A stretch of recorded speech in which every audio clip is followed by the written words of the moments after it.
Ողջույն ընկերներ, կրկին ողջունում եմ ձեզ իմ խոհանոցից։ Այսօր շատ խառը մթերքներով եմ ձեզ ողջունում, ինչպես արդեն նկատեցիք, եւ հաստատ ձեզ կշփոթեցնի թարխունը, նարինջը, այս խմորային բաղադրիչները, թե ինչ եմ անելու։ Ասեմ անմիջապես, որ այսօր գաթայի օր է իմ խոհանոցում եւ ես թխելու եմ գաթա։ Իհարկե շատ լավ կլիներ գաթան թխել գյուղում, փռան մեջ կամ այսպես գյուղական միջավայրում, բայց քանի որ իմ գաթաները մի քիչ ավելի նորարարական են, ուստի այստեղից էլ լավ կստացվի։ Դե ինչ, թխելու ենք թարխունով գաթա, ուրցով գաթա եւ նարինջի ցեդրայով, այսինքն կեղևով եւ շոկոլադով գաթա։ Բնականաբար շատ զարմանալի է հնչում, բայց ես ամեն ինչ մանրամասն կբացատրեմ, ժլատություն չեմ անի։ Այն վայրում, որտեղ ես աշխատում էի, այս գաթան այսպես բում առաջացրեց եւ շատ զբոսաշրջիկներ, նաեւ շատ ռուսներ ավելի շատ գալիս էին այս գաթան փորձարկելու։ Էնպես որ ես թխեմ, դուք սովորեք, իհարկե այսօրվա գաթան համ ընտանիքիս անդամները վերջապես կուտեն, որովհետև անկեղծ ասեմ, կյանքում տանը թխած չկամ, եւ մի մասն էլ տանելու եմ իմ նախկին գործընկերներին հյուրասիրելու, որովհետև անհամբեր սպասում են եւ գուցե եւ արդեն այդ ռեստորանում էլ լինի վաճառքի, այնպես որ տեղը կասեմ կգնաք այնտեղ էլ ճաշակելու։ Հիմա, քանի որ արդեն նշեցի շոկոլադով եւ նարնջով գաթա, դրա համար մեզ պետք է նարնջի կեղևները եփել, ուստի այն պետք է նախապես անել, շատ ցանկալի կլինի 2-3 ժամ առաջ, որ կեղևները լավ եփվեն եւ այն օգտագործելու եմ խորիզի մեջ, գաթայի մեջ, այսինքն իսկ շոկոլադը արդեն գաթայի վրա, նրա ձևն էլ բնականաբար ցույց կտամ։ Առաջին քայլով ինչ ենք անում, մաքրում եմ կեղևը, նարնջի մեջը մեզ պետք չէ, միայն կեղևն է պետք, կտրտելու եմ, բայց եփելուց հետո կկտրտեմ, որովհետև այդպես ավելի հեշտ է եւ համեմունքներ եմ ավելացնելու ու դնենք թույլ կրակին, որ եփվի դանդաղ։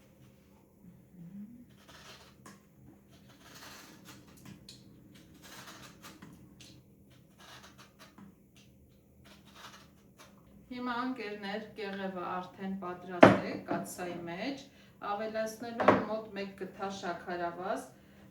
ճիշտն ասած երբեմն խուսափում եմ ավելացնելուց, բայց մի քիչ ավելի համեղ դարձնելու համար շաքարավազը խիստ ցանկալի է։ Այստեղ բնականաբար իմ համեմունքներից օգտագործելու եմ դարչին, վայելիր արևելքի կրակոտ մայրամուտը, տեսնենք, հիմա մի ընձյուղ ընդամենը, դարչին,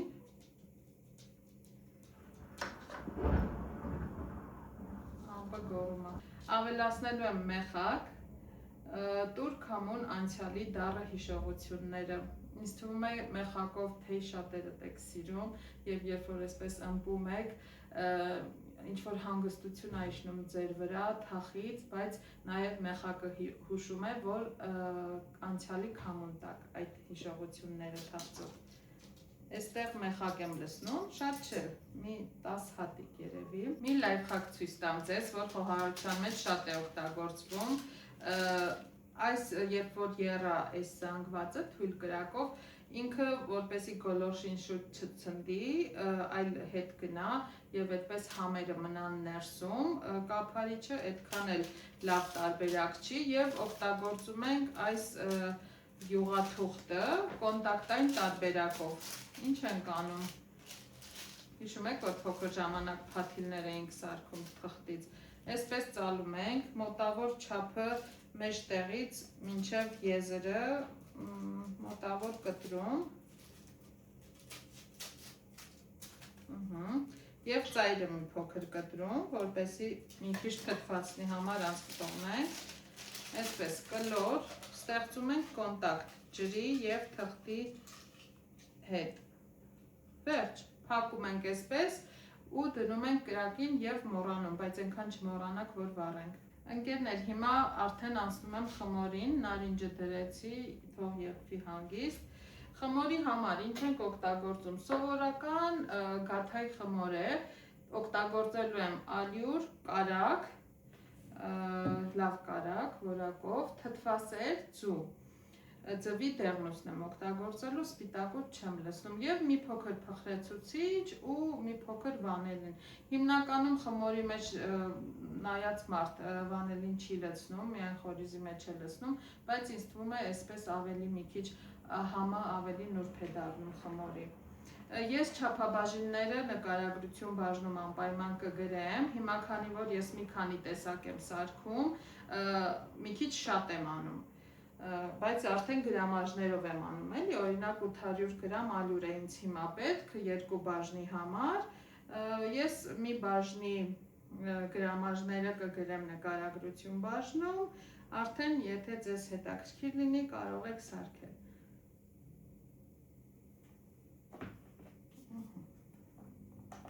Ալյուրը պատրաստ է արդեն, հիմա ինչ եմ անելու, կարագը քերելու եմ ալյուրի մեջ ու ձեռքով փխրեցնեմ, բայց մինչ այդ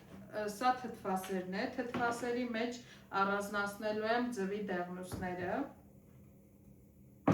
և որպեսզի պատրաստ լինի, որ կարագ ալյուրը խառնեմ ու արդեն նա ավելացնեմ։ Ասեմ ձեզ, որ ես ձուն արդեն լվացել եմ, առանց լվալու խնդրում եմ ձու մի օգտագործեք, մանավանդ Հայաստանում, օրինակ Եվրոպայում գիտեմ, Իսպանիայում հաստատ ձուն չեն լվանում բացարձակ, բայց Հայաստանում խիստ ցանկալի է լվալ, ինչպես են անում պրոֆեսիոնալ ռեստորաններում, լավ խոհանոցներում, ձուն 15 րոպե թույլ քացախաջերի մեջ են դնում և հետո լվանում են ու չորացնում, այդպես են օգտագործում։ Եվրոպայում դա ընդունելի չէ, որովհետև ասում են կեղևը, երբ որ գործարանից դուրս է գալիս ձուն, արդեն պատրաստ է օգտագործման, այնքան մշակում են, ուստի եթե այդպես անեն, կեղևը կվնասենք, բայց Հայաստանում այդպես չէ, այն պարտադիր պետք է մաքրել։ Եվ մի հետաքրքիր գործիք ունեմ, ընկերներս էին նվիրել անցած տարի ծննդիս, հիմա ուզում եմ փորձեմ, տեսնեմ սրանով դուրս կգա սպիտակուցը հանգիստ, թե չէ։ Եթե չէ, արդեն տնական ձևերով կանենք։ Առաջին փորձը լավ չստացվեց, երևի այսպես, հա, այսպես ինձ թվում է հետաքրքիր է, սպիտակուցը պետք է իջնի ներքև, հա, իջավ, և դեղնուցը մնաց, ավելացնեմ թթվասերին։ Ուղղակի պետք է բան լինի, 2 աման օգտագործենք, ինձ թվում է, որ հա, դանակը անպայման բութ մասով խփեք, շփոթվեցի, սուր մասով խփեցի, որովհետև դանակին շատ վնաս է։ Ոնց որ թե լեզուն հասկանում եմ արդեն։ Հիմա ընկերներս կնայենք, ասեն մի տարի առաջ նվիրել ենք, առաջին անգամ ես օգտագործում։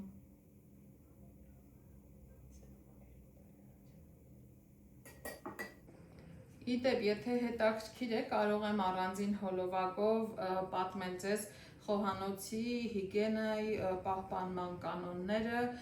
բավականին օգտակար ինֆորմացիաներով էլ կարող եմ կիսվել, մթերքի պահպանման և այլնի հետ կապված, այնպես որ եթե հետաքրքրում է ձեզ, ոչ միայն ինչ-որ բաներ սարքելը, այլև զուտ ինֆորմացիայով կիսվելը, կարող եք մեկնաբանություններում գրել, այո կամ ոչ, կամ ձեզ հետաքրքրող հարցեր անմիջապես, ես այդ հարցերը կհավաքեմ և կպատասխանեմ։ Ես կարագը քերեցի, հիմա ձեռքով այսպես ալյուրի հետ շաղախում եմ։ Մարդիկ կան, որ թթվասերի փոխարեն մածուն են օգտագործում, մարդիկ կան, որ ձուն ամբողջապես են օգտագործում սպիտակուցը հետը, բայց ինձ համար նախընտրելի տարբերակը սա է, սպիտակուցն էլ չեմ թափի բնականաբար, նաև շատ կարևոր է, որ խոհանոցում քիչ մթերք թափենք, դա շատ կարևոր է, ինձ թվում է մեր հայ կանայք տիրապետում են այդ արվեստին, աշխատում են ոչինչ չթափել, նույնիսկ եթե ինչ-որ բան թափելու է լինում, տան մեծ անդամին կամ տղամարդկանց ասում են կեր թե չէ թափում եմ, բայց խոհանոցներում էլ է այդպես, խոհարարները հիմնականում աշխատում են ամբողջ մթերքը ռեալիզացնել և ոչինչ չթափել։ Կարագն ու ալյուրը խառնված է, մի փոքր փխրեցուցիչ ավելացնենք թթվասերին, սոդա չեմ լցնում, պետք չէ բնականաբար սոդա, ձուն, դեղնուցը, թթվասերը և փխրեցուցիչը։ Աղը վերջում եմ լցնելու, որովհետև հիմնականում խմորների մեջ աղը վերջում է ճիշտ։ Մի քիչ կարող եմ շատ մանրամասն բացատրել, բայց ինձ թվում է դրա հավեսը չունեք։ Դրա համար կարճ ասեմ, որ աղը ցանկալի է վերջում։ Սա վանելին է։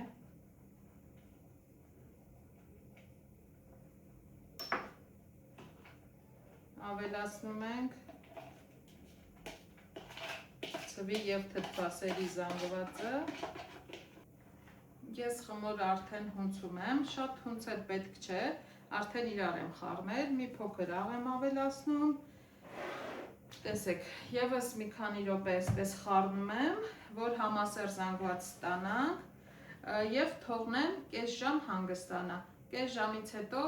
կհանդիպենք խմորի շուրջ, բայց մինչև խմորը հանգստանա, արդեն կսկսենք խորիզը պատրաստել։ Ընկերներ, հիմա հասանք խորիզ սարքելուն։ Խորիզի համար մեզ պետք է կարագ, շաքարավազ, ալյուր և վանելին իհարկե։ Չափաբաժինները հիմնականում կարագն ու շաքարավազը միշտ հավասար են լցնում, ալյուրը 1.5 կամ 2 անգամ ավել, նայած դուք ինչ պնդությամբ եք նախընտրում, սիրում եք, որ գաթայի մեջ մի քիչ թաց լինի կամ այսպես փխրուն, երբ որ կծեք փշրվի, ալյուրը ավելի շատ եք լցնում, այդպես։ Ես կլցնեմ հավասար քանակի կարագ և շաքարավազ և 1.5 անգամ ավել ալյուր։ Ինչպես նկատեցիք, խմորի կարագը բավականին պինդ էր, ես այն պահել էի սառցարանում և վերջին պահին էի հանել, որ կարողանանք լավ քերել, բայց խորիզի կարագը ցանկալի է փափուկ լինի, հիմնականում նույնիսկ սենյակային ջերմաստիճանի։ Քանի որ կարագը կես կիլոգրամ էր, ավելացնում եմ նաև կես կիլոգրամ շաքարավազ։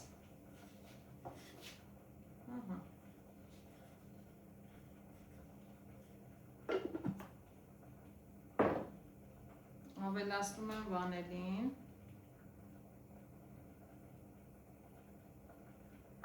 Վանելինը հիմնականում ես միշտ աչքաչափով եմ անում, բայց զգույշ եղեք միշտ, որովհետև եթե մի քիչ շատ եք լցնում, համը լավը չի լինում խմորեղենների մեջ, ինչպես օրինակ սոդայինը։ Հիմա շաքարավազը և կարագը ձեռքով լավ խառնում եմ էլի և հետո ավելացնեմ ալյուրը։ Ինձ թվում է կարիք չկար, չէ, ասելու, որ ալյուրը նախապես մաղել եմ, նոր եմ օգտագործում, նույն պրինցիպով, ոնց որ օրինակ ձուն նախապես լվացել էի, նայենց էլ ալյուրը։ Ես գիտեմ, էլի կարող է մեկնաբանություններում ասեն, բա ալյուրը առանց մաղելու լցնում ես։ Չնայած լիքը մարդկանց չի մաղում։ Նույնիսկ չհավատաք, որ հրուշակարաններում հրուշակագործության մեջ, պիկի տակ կամ խոհանոցներում երբեմն ալյուր չեն էլ մաղում, մեր մեջ ասած, բայց դե բնականաբար այնպես չի, որ ալյուրի մեջ ինչ-որ վատ բաներ կան, ամեն դեպքում պատահում է երբեմն։ Մաղելը ինչի համար է լավ, ընկերներ, բացի իհարկե մաքրությունը, հնարավոր է մեջը թել լինի, ինչ-որ ավելորդ փոքր լինի, չգիտեմ, նաև ապահովում է, որ թթվածինը հետը գործի և ասենք տեսած կլինեք հոլովակներում, երբ որ խմորի տակ ալյուր են լցնում, այսպես մի քիչ վերևից են, օդից են լցնում, այսինքն ալյուրը նաև թթվածնով է հարստանում և ավելի էֆեկտիվ է լինում։ Նույնը մաղելու ժամանակ, երբ որ դու այսպես մաղում ես խմորի վրա, ինքը ավելի թթվածնով հարուստ է դարձնում։ Ընկերներ, ես խառնեցի կարագն ու շաքարավազը մի քանի րոպե, հետո արդեն քիչ-քիչ ավելացրեցի ալյուրը, այնքան ինչքան չափով ես եմ նախընտրում, հիմնականում նաև այսպես կարող եք փորձել, պետք է այսպես ամրանա ձեռքի մեջ։ Խմորը մոտ կես ժամ է հանգստացել է արդեն, հիմա մի հատ սեղանի վրա լցնեմ ընդհանուր, պետք է արդեն գնդեր անենք, հիմնականում այս ընդհանուր մի հատ կշիռը կտեսնեմ, որովհետև 3 տեսակ եմ ուզում սարքել, ուրցով, թարխունով և շոկոլադով, Երկուսը կլոր գաթական եմ, ինչպես որ ընդունված է, բայց շոկոլադովը կանեմ այնպես, որ կտրելուց ուղղանկյուն տեսք ստանամ, այդպես շատ եմ սիրում և այդպես եմ արել, հիմնականում կլոր գաթա չեմ արել շոկոլադով, որովհետև դա հենց նորամուծությունն էր, այսպես ասած։ Մի հատ կշռեմ խմորը, 2 կիլո 100 գրամ։ Գնդեմ ու ծածկեմ էլի, որ մնա մի քիչ գնդած, ավելի լավ լինի և գնդելուց հետո արդեն խորիզը հավասար մասի կբաժանեմ, խորիզներից մեկի մեջ ավելացնելու եմ թարխուն, մյուսի մեջ ուրցը, իսկ նարինջը արդեն կտեսնենք։ Խմորը արդեն գնդել եմ, հիմա խորիզն եմ բաժանում հավասար մասերի, ինձ թվում է մեկ խմորին տենց 400-500 գրամ խորիզը բավական կլինի, բայց էդ էլ ձեր ցանկությամբ, դե բնականաբար այնքան շատ չենք լցնելու, որ խմորը պատռվի կողքերից դուրս գա, արդեն ըստ հաստության, ինչքան որ սիրում եք խորիզ, շատ խորիզով, քիչ խորիզով, այդ արդեն նախընտրության հարց է, մարդկա խմորն է շատ սիրում խորիզը քիչ, կամ խորիզը հաստ լինի, խմորը բարակ լինի, այնպես որ նախընտրության հարց է։ Հիմա արդեն մի խորիզին ավելացնում եմ թարխուն, կխառնեմ շուտով, շատ չեմ ավելացնում,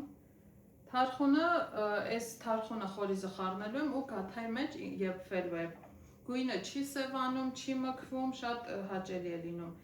Երկրորդը ավելացնում եմ տավուշի ուրց, տավուշի են ասենք բերթավանի, բնակեցրու տավուշյան ծաղկեփունջը քո խոհանոցում, քանի որ մի քիչ սպեցիֆիկ է ուրցը, չնայած թարխունն էլ է սպեցիֆիկ, շատ չեմ անի, որ նուրբ համ տա։ Եվ սա խառնում եմ կտրտած նարնջի կեղևը, հիմա ցույց կտամ։ Ընկերներ, նարինջը բավականին երկար եփվեց, այսպես էլ է շատ համեղի դեպ։ Քամել եմ, համեմունքները բնականաբար չենք օգտագործում, այսպես կեղևը վերցնում ենք ու երկարությամբ, եթե շատ երկար լինի, կարող եք կարճացնել, ես երևի կարճացնեմ մի փոքր և շատ բարակ նուրբ ուղղանկյուն կտրում ենք,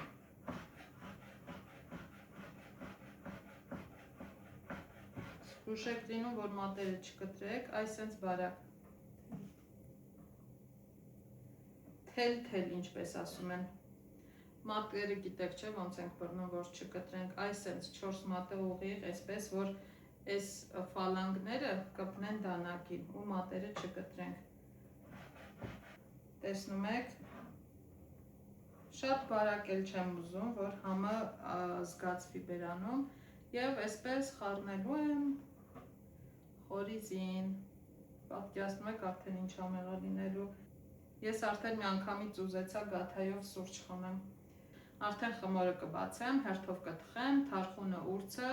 և նարինջը վերջում, որովհետև ասեցի վրան էլ շոկոլադ եմ լցնելու, շոկոլադ սարքելն էլ մի ուրիշ պատմություն է, այնպես որ հիմա ցույց կտամ։ Հասանք ամենակարևոր փուլին, արդեն պետք է թխեմ, ինձ թվում է լիքը ինֆորմացիով ձեզ հետ արդեն կիսվեցի, հիմա գունդը բացում եմ, եկեք սկսենք ուրցով գաթայից, հետո թարխունով, հետո նարնջով, երեսին միայն քսելու եմ դեղնուց, մի ափսոսացեք սպիտակուցով մի արեք, որովհետև միայն դեղնուցն է գեղեցիկ տեսք հաղորդում, իդեպ ռեստորաններում այդքան սպիտակուցը, եթե խոհանոցում արդեն շատ էր լինում, կամ եթե ռեստորաններ կան, որ առանձին հրուշակարաններ ունեն շատ է լինում, արդեն տալիս էինք բարին, որովհետև բարմենները շատ են օգտագործում սպիտակուց կոկտեյլների մեջ, եթե չգիտեք իմացեք, քանի որ մեր տանը մարզասրահ գնացողներ կան և սպիտակուցային դիետաներ պահող, ասեմ սպիտակուցը չի կորի, և մարզասրահ գնացողները հիմա կերազեն լիքը անվճար սպիտակուց ստանալ։ Մի փոքր բացեցի, կարող էի ավելի մեծ բացել, Տարբերակները շատ են, կամ լավ մեծ եք բացում, խորիզը մեջտեղը դնում, այսինքն մեջտեղը կլոր, էլի, կամ այսպես ամբողջությամբ գնդի նման մեջտեղն եք լցնում, հավաքում ու արդեն գռնակում։ Հիմա ես երկու տարբերակով էլ կփորձեմ, տեսնենք որն է լավ ստացվում։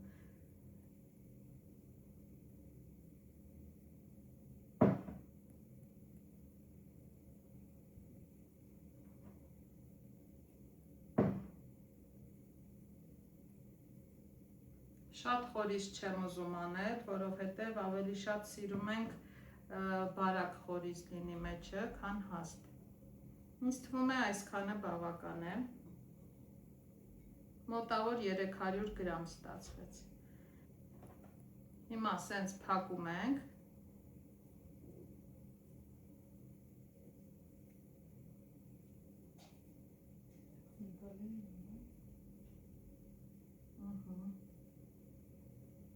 Մերիթականի նման, չէ, հայկական գաթան բնականաբար շատ ավելի առաջ է ու համեղ, քան ամեն ինչը, դուր չեմ ասում, գաթայի նման համեղ խմորեղեն էս գաթայ էլի, ոչ թե շերտավոր։ Փակվեց, հիմա շրջեմ։ Ալյուր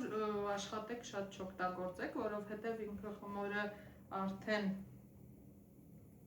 լավ կարագ ունի մեջը։ Ես ձեռքով եմ սենց բացում, որովհետև ժամանակի խնդիր չունեմ, բայց մի քիչ կրտնակով էլ չի խանգարի, եթե ուզում եք արագ ստացվի։ Զգուշ եք լինում, որ չծակվի։ Դժվար է, չէ, ասել, որ մարզի գաթանա։ Էլի մեջս պետքա տավուշեցին խոսի, բայց չէ, անկեղծ կլինեմ, որտեղ եմ ամենահամով գաթան կերել։ Չեմ հիշում։ Գյումրիում էլ եմ շատ համեղ գաթաներ կերել։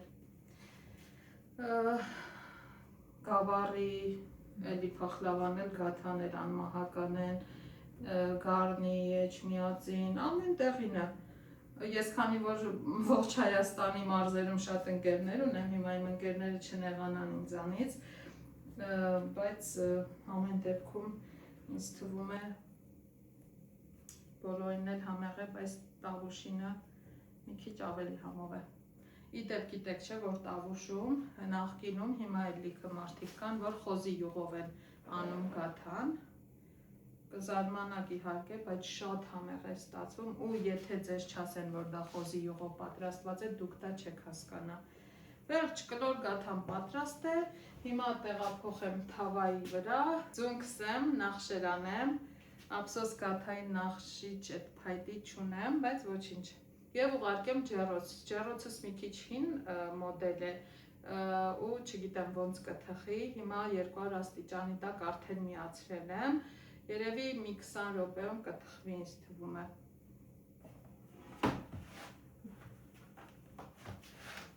Թու լավա գնում մնում է։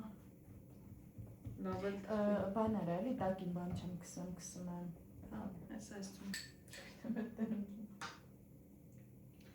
Թավայի վրա ալյուր չլցրեցի, որովհետև կարագով խմոր է ու բավականին փափուկ, չի կպնի հաստատ, դեղնոցը քսում եմ,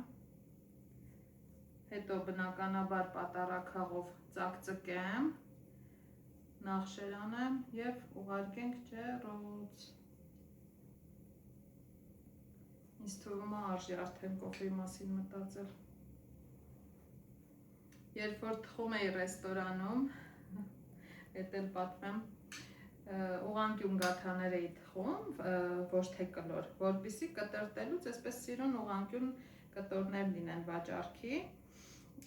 եւ այդ ծայրերը, որ բնականաբար խորից չկա եւ վաճառքի ենթակա չէ, ամեն գաթա թխելու օր մեր մատուցողները ամբողջ ստաֆը, կոլեկտիվը հերթ էր կանգնում, որ պետք է իջնի խոհանոց եւ գաթայի ծայրերով թեյ խմի, սուրճ խմի, շատ հավես հիշողություն է։ Ձուն կսեցի, հիմա նախշեր անեմ, ինչպես կանեի գյուղում փռան առաջ,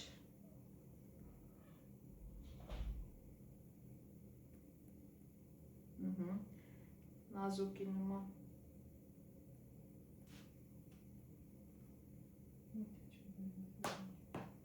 Հա, մի օր անպայման Բերթավանում պետք է գնանք նազուկ թխելու միասին, այնպես որ հետևեք, որ բաց չթողնեք, ինչպես ասում են։ Վերջ, գաթան գնում է ջեռոց։ Ընկերներ, մինչ ուրցով գաթան թխվում է, հիմա սկսենք սարքել շոկոլադը, այսինքն սերուցքային շոկոլադ, նաև գանաշ են ասում, ինչպես գիտեք, լցնում ենք սերուցքը և տաքացնում ենք, չենք հասցնում եռման աստիճանի, մտածված ջերմաչափ չեմ օգտագործում, որովհետև շատերի տանը չկա և աչքաչափով եք անելու, այնպես որ հենց տեսնում եք, այսպես ուզում է եռա, անմիջապես հանում եք, մոտ մինչև 90 աստիճան թող հասնի։ Հանելուց հետո շոկոլադն ենք լցնում անմիջապես տաք սերուցքի վրա,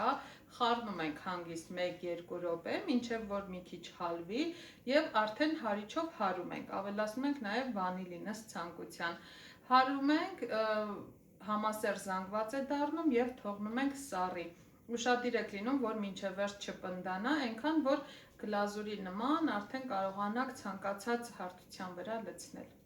Ուրցի և թարխունի հետ բնականաբար շոկոլադ չենք օգտագործելու։ Դե ինչ ընկերներ, ավարտեցի թխելը, ընթացքում մի քանի կադրեր դուք արդեն տեսաք առանց իմ զրույցի ուղեկցող։ Սկսեմ ուրցից, մատուցել եմ այսպես և իհարկե ուրցը ու թարխունը մատուցում ենք մածունով, նույնիսկ ռեժանով կարող եք մատուցել, եթե իհարկե գաթան տաք է լինում, շատ համեղ է լինում, կալորիաների մասին մոռացեք, որովհետև էս այդ դեպքը չէ։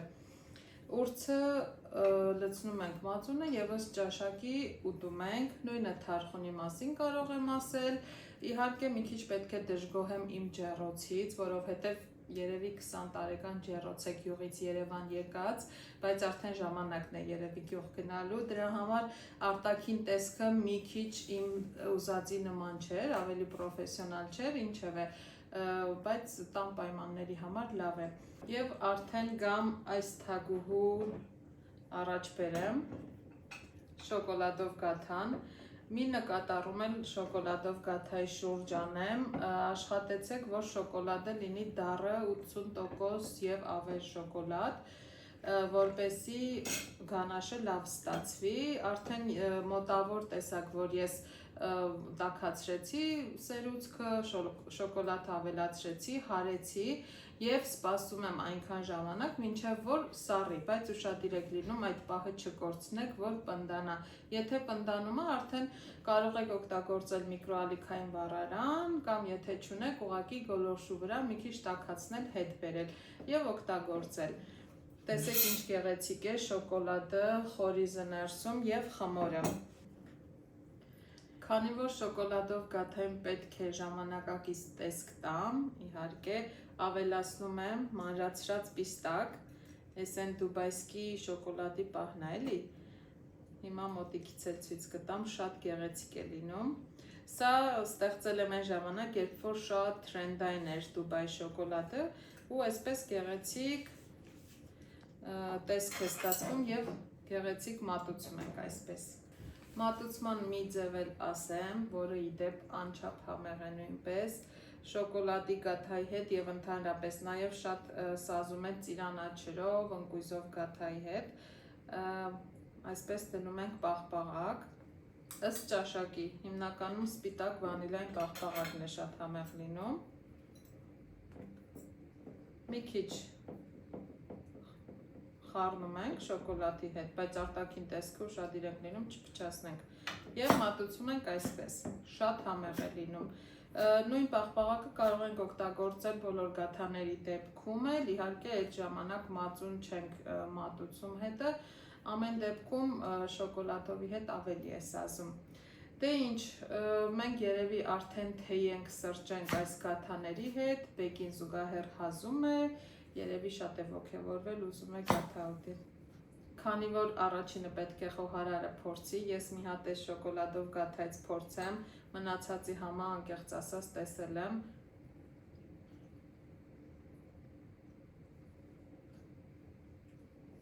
Հիշում ենք, որ ներսում կա նարինջ, նարնջի ցեդրա, Շատ նուրբ եւ համեղ է։ Օպերատորը շատ ոգևորված սպասում եմ, որ ինքն էլ ուտի։ Այսքանը սիրելի ընկերներ, վստահ եմ դուք էլ ցանկություն ունեցաք արդեն փորձելու, խնդրում եմ անպայման տանը սարքեք, հարցեր ունեք գրեք կամ արդեն սարքած լինեք նկարները ուղարկեք, միասին քննարկենք։ Դե ինչ, շնորհակալություն ձեզ, որ հետևում եք, իսկ ես արդեն մտածեմ իմ հաջորդ հոլովակի մասին։ Ստեսություն։